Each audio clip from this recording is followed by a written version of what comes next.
ایسے لوگ میرے علم میں، ایسے علماء جو سخاوت کا دریا ہیں، ایسے اللہ کی راہ میں اڑاتے ہیں، ایسے اڑاتے ہیں، آپ دیکھ کے حیران ہو جاؤ کہ ان کو ڈر نہیں لگتا کہ کل فاقے نہ آ جائیں. تو مجھے وہ حدیث یاد آتی ہے، انفق یا بلال ولا تخش من ذی العرش اقلال. نبی نے حضرت بلال سے کہا ہے بلال اللہ کی راہ میں خرچ کر اور عرش والے سے فقر کا خوف مت کر. تو اللہ کے لیے کر رہا ہے، اللہ تجھے فقر و فاقہ میں نہیں ڈالے گا. مگر علماء نے کہا یہ اس کے لیے جس میں توکل بہت ہو، کیونکہ بعض دفعہ اللہ کی طرح سے آزمائش آتی ہے تو وہ بھینس والا قصہ بھی ہو جاتا ہے بعض دفعہ. ٹھیک ہے نا، پتہ چلا آپ نے صدقہ کیا، اب پیسے ہی نہیں ہیں، تو اب کاروبار میں انویسٹمنٹ جتنی تھی وہ ساری غریبوں کو کھلا دی، اب بیٹھے ہوئے ہیں. تو آزمائشیں بھی آتی ہیں، تو جو آزمائشوں کو برداشت کر سکتا ہے اس کے لیے تو اتنا تقویٰ ہے. نارمل آدمی کو ایسا حکم نہیں ہے. نارمل کو یہ ہے کہ بھائی اتنا انویسٹ کرو، اتنا لگاؤ. کتنا انویسٹ کرو اس کا ایک فارمولہ بتا دیتا ہوں.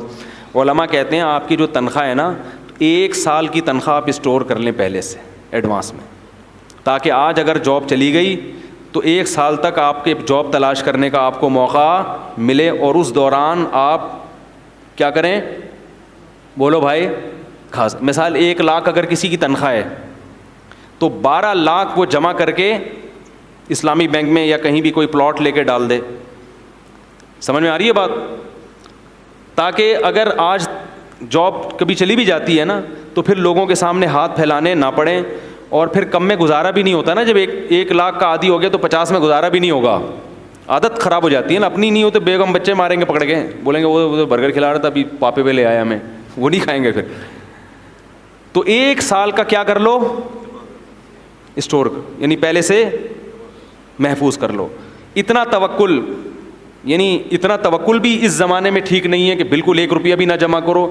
اور علماء کہتے ہیں 1 سال سے زیادہ جمع کرنا یہ توکل کے خلاف ہے. اس کا مطلب سارا اپنا ہی پہ نظر ہے، اللہ پہ نظر بالکل بھی نہیں ہے. تو اعتدال کا راستہ یہی ہے، 1 سال کی تنخواہ، اور پھر جتنی آ رہی ہے نا اسے بچاؤ نہیں، پھر کھاؤ بھی اور کھلاؤ بھی.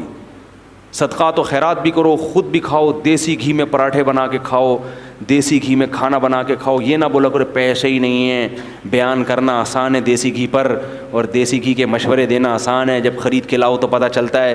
میں جن لوگوں کو مشورے دیتا ہوں نا دیسی گھی کے، ان کے 1-1 کروڑ کے پلاٹ ہیں بیریا ٹاؤن میں. نہیں آ رہی بات سمجھ؟ اور میرا ایک بالش کا بھی پلاٹ